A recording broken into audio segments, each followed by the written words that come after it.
Hi friends, எல்லாரும் எப்படி இருக்கீங்க? இன்னைக்கு நம்ம வீட்ல என்ன சாப்பாடுன்னு பார்த்தீங்கன்னா, சிம்பிளா முட்டை குழம்பு தான் வைக்க போறேன். அது கொஞ்சம் வித்தியாசமா புளி கரைச்சி ஊத்தி வைக்க போறேன். வாங்க எப்படி செய்யலாம்னு பார்க்கலாம்.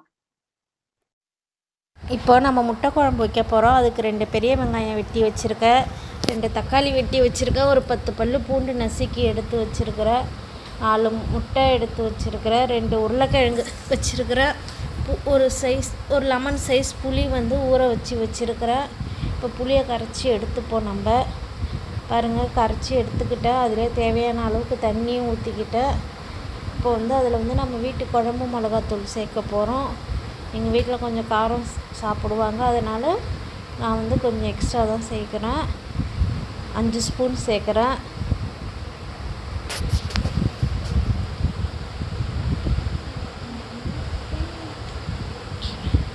வாங்க இப்போ குழம்பு வச்சிடலாம். தேவையான அளவுக்கு எண்ணெய் ஊற்றிக்கலாம். எண்ணெய் நல்லா சூடாகட்டும். 1 டீஸ்பூன் கடுகு சேர்த்துக்கலாம்.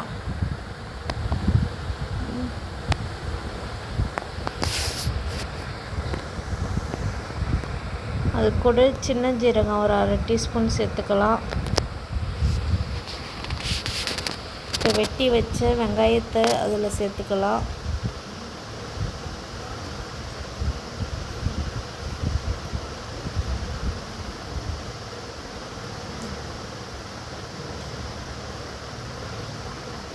வெங்காயம் நல்லா வதங்கட்டும்.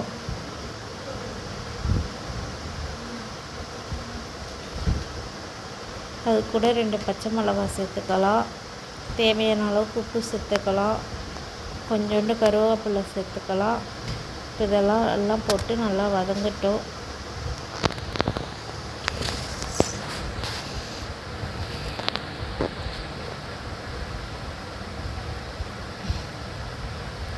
பூண்டையும் அதிலே சேர்த்துக்கலாம்.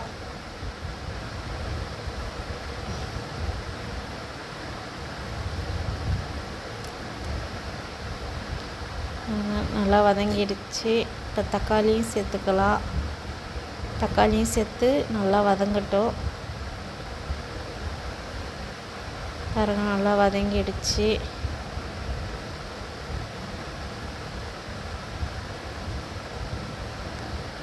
நம்ம கரைச்சி வச்ச குழம்பு எடுத்து அதில் ஊற்றிக்கலாம்.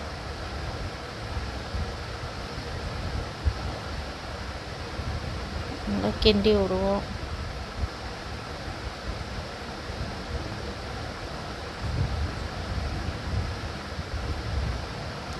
நல்லா மூடி போட்டு ஒரு 10 நிமிஷம் நல்லா கொதிக்க விடுவோம். பாருங்கள், குழம்பு நல்லா கொதிக்குது. இப்போ அதில் வெட்டி வச்ச உருளைக்கிழங்கு சேர்த்துக்கலாம்.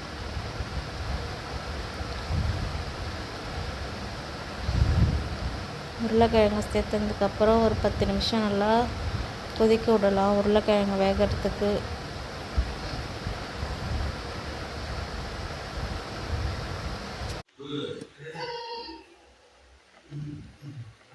பாருங்கள், குழம்பு நல்லா கொதிச்சிருச்சு. இப்போ இதில் நம்ம முட்டையை உடைச்சி வச்சுக்கலாம்.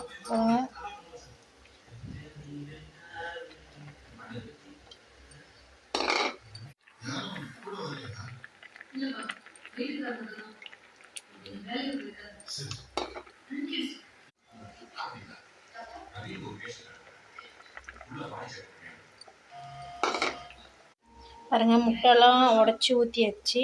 இப்போ ஒரு 2 நிமிஷம் நல்லா வேவிட்டு சிம்மிலே வச்சுப்போம். பாருங்கள், குழம்பு சூப்பராக ரெடி ஆகிடுச்சு. நல்லா பாருங்கள், முட்டை குழம்பு நல்லா முட்டைலாம் வந்துருச்சு. அவ்வளோதான், சூப்பரான முட்டை குழம்பு ரெடி. இன்னைக்கு நான் செஞ்ச மாரி நீங்க வீட்டில் முட்டை குழம்பு செஞ்சு பாருங்க, நல்லா இருக்கும். என் வீடியோ பிடிச்சிருந்தா என் வீடியோ